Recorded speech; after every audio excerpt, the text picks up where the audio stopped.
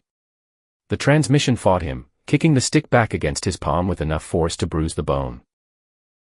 The truck picked up speed. 10 miles per hour. The first concrete barrier of the bridge loomed in the headlight's wash, a gray wall growing larger by the second. Frank didn't think. He acted on pure, animal instinct. He wrapped both hands around the shifter, ignoring the pain, ignoring the vibration that threatened to shatter his wrists.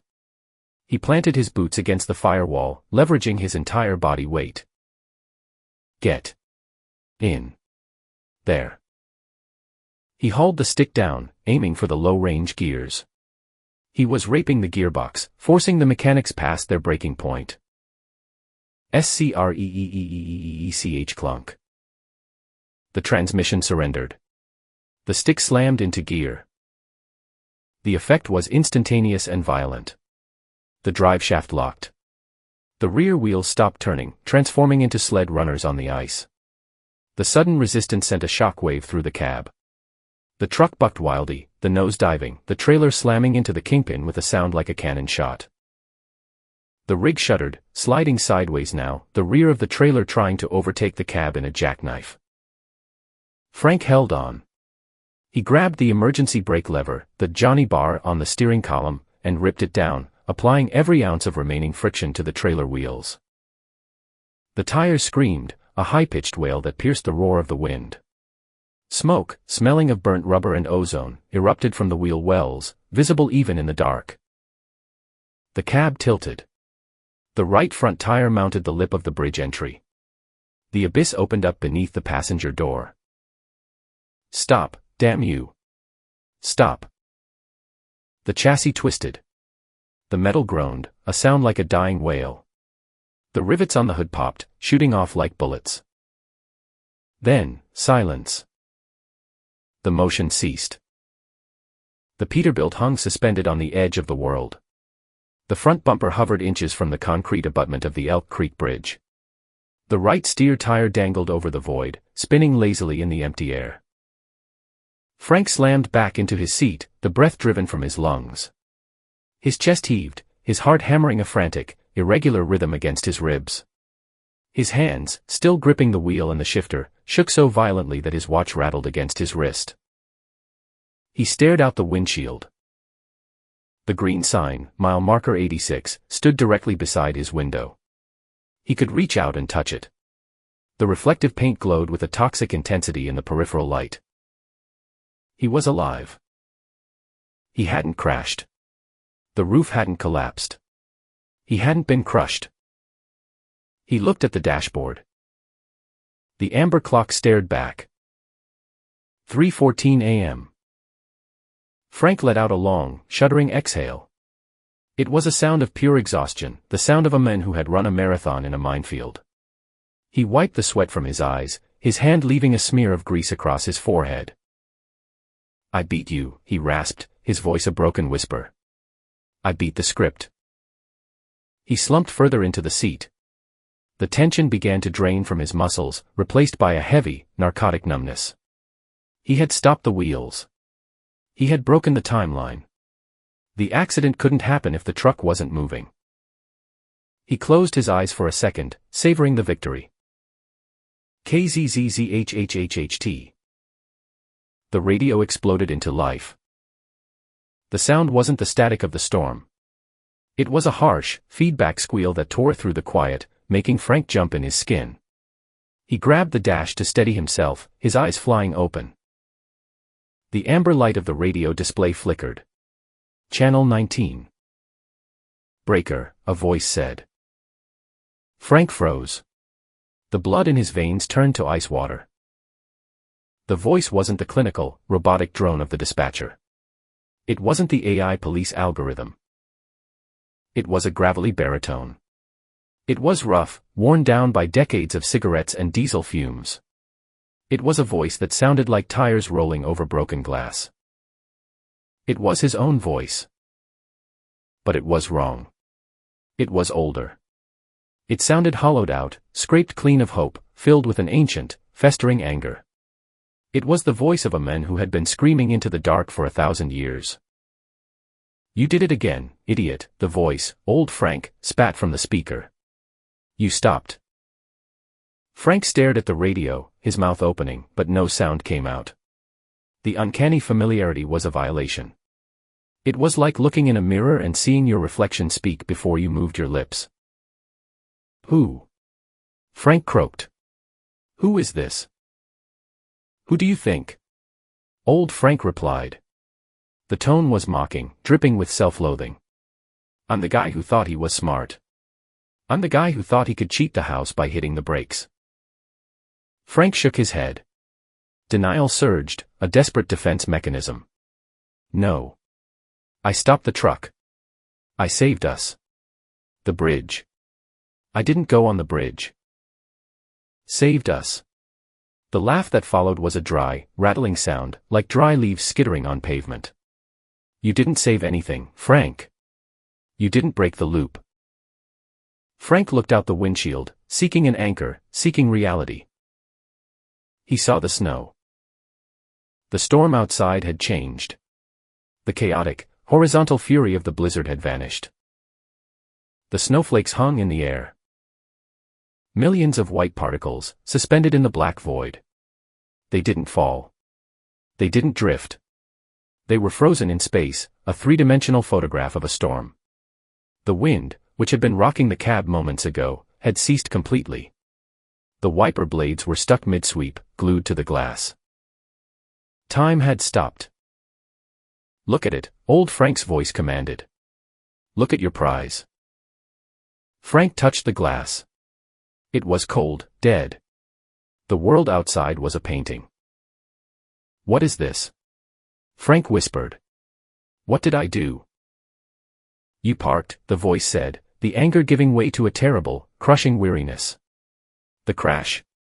The rollover. That's the exit, Frank. That's the end of the script. Painful, yeah. Messy.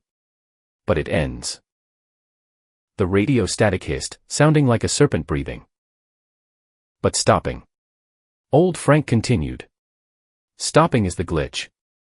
Stopping is the refusal to play the part. And when the actor refuses to say his lines, the stage manager pauses the play. Frank looked at the clock. 3:14. The colon had stopped blinking. It was a solid, unmoving amber light. You didn't save your life, Frank, the voice said, soft and terrible.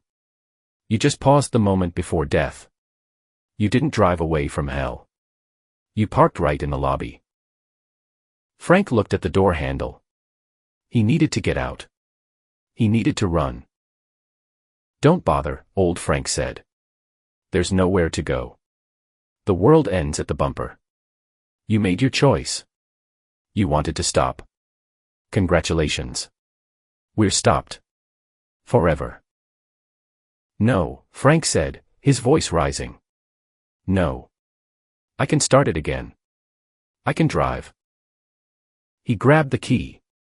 He twisted it violently. Silence. Not even a click. The truck was dead matter. You trapped us, the voice on the radio whispered, fading now, retreating back into the static. Welcome to the waiting room, Frank. It's a long wait. Frank slammed his fists against the steering wheel, screaming into the frozen silence, while the snow hung suspended in the dark, watching him with a million white, unblinking eyes. The silence of the frozen storm did not last. It shattered. It began with a sound from the CB radio, not a voice, not static, but a high-pitched, digital shriek that spiraled upward in frequency, drilling into Frank's molars. It was the sound of a cassette tape being rewound at violent speed, a chaotic scramble of garbled noise and reverse speech. Squeezezzht. Frank clamped his hands over his ears, but the sound wasn't just in the air, it was in the steel of the cab, vibrating through the seat, conducting through his bones. The amber clock on the dashboard flickered. 3:14. 3:13. 3:14. The numbers jittered, unable to decide on a direction. System failure, the dispatcher's voice cut through the shriek. It was back to the cold, AI precision, but the tempo was wrong, too fast, clipped, urgent. Timeline instability detected. Subject refusal to proceed. Initiating hard reset in 10 seconds. Frank looked out the windshield. The suspended snowflakes began to vibrate.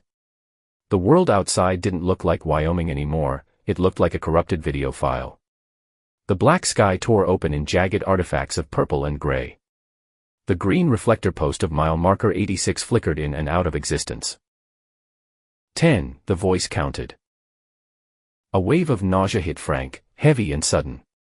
It wasn't physical sickness, it was mental erosion. He blinked, and for a microsecond, he forgot where he was. He forgot the bridge. He forgot the coffee stain. 9. His memory was dissolving. The loop was scrubbing the tape clean to record over it again. He would wake up at 3 a.m. He would spill the coffee. He would hear the report. He would drive. He would stop. He would trap himself again. 8. Frank looked at his hands. They were shaking, fading, the grease stains blurring into the skin. He was the glitch. He was the error code in the program. As long as he tried to survive, the program would keep running the simulation, looking for a way to kill him that stuck. 7. The realization hit him with the force of a sledgehammer. The enemy wasn't the ice. It wasn't the bridge. It wasn't the voice. The enemy was his own foot on the brake. The enemy was the survival instinct that had kept him alive for 52 years. That instinct, the lizard brain screaming live, live, was the jailer. It had parked him here, in the waiting room of hell, because it refused to accept the ending of the script. 6. I get it, Frank rasped. The words tasted like copper. I get it now. To break the circle, he had to straighten the line. And the line ended at the bottom of the ravine. 5. The truck groaned. The engine, dead a moment ago, coughed. It wasn't a mechanical start, it was a resurrection born of necessity. The pistons fired with a ragged, uneven rhythm, shaking the cab violently. The tachometer needle whipped from 0 to redline and back. Frank grabbed the steering wheel. It was no longer stone. It vibrated with lethal potential. 4. He looked at the Jersey barrier. The gray concrete wall. The drop beyond. He didn't look at the photo of his daughter. He didn't look at the bobblehead. He looked at the abyss. Not on my watch, Frank growled. He reached for the yellow diamond knob of the parking brake. 3. He punched it in. Hisses. The air released. The brakes unlocked. The truck, perched on the slant of the shoulder, began to roll. Not backward. Forward. Toward the bridge. 2. Frank didn't tap the gas. He didn't feather the clutch. He slammed his right boot into the floorboard, pinning the accelerator to the mat. The Peterbilt roared. A massive, defiant bellow of diesel and torque that drowned out the rewinding shriek of the radio. The drive wheels spun on the ice, screaming for traction, burning through the frost until they bit into the asphalt. 1. The truck leaped. Frank didn't steer for the lane. He steered for the edge. Resetting, the voice said. Too late, Frank screamed. The massive chrome bumper slammed into the concrete jersey barrier. Crunch. The impact was absolute. The sound was the end of the world, the screaming tear of steel, the explosion of safety glass, the buckling of the frame. The steering wheel snapped in Frank's grip, breaking his wrists instantly, but he didn't feel it. The truck vaulted. The momentum carried 80,000 pounds of steel up and over the concrete lip. The hood disintegrated. The horizon flipped. Gravity took over. The cab left the ground. For a heartbeat, there was no noise, no vibration, no road. Just weightlessness. The Peterbilt hung in the air, a broken meteor plummeting into the dark. Frank's head slammed back against the seat. His vision blurred, swimming in red and black. Through the shattered spiderweb of the windshield, as the truck began its terminal rotation into the ravine, Frank saw the bridge deck receding above him. And he saw the lights. Up there, on the icy concrete of the Elk Creek Bridge, a pair of halogen headlights cut through the storm. A Peterbilt 379. Red and black. It was roaring across the bridge. It didn't slow down. It didn't slide. It didn't stop. Frank saw the silhouette of the driver in the cab above, a heavy, barrel-chested man in a flannel shirt, gripping the wheel, eyes fixed on the road ahead, oblivious to the wreckage falling beneath him. The other Frank was driving. The other Frank was passing mile marker 86. The coffee was spilled, but the wheels were turning. Frank Miller smiled. Blood filled his mouth, warm and salty. The loop snapped. The tether broke. The darkness rushed up to meet him, not as a wall, but as an embrace. The radio in the falling cab crackled one last time. The static cleared. The shrieking rewind noise was gone. The clinical AI voice was gone.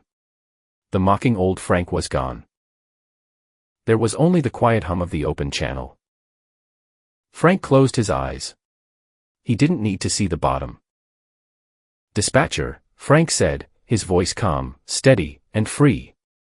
"Unit 4 Bravo. Load delivered. Going offline." He exhaled. Over and out. The screen went black.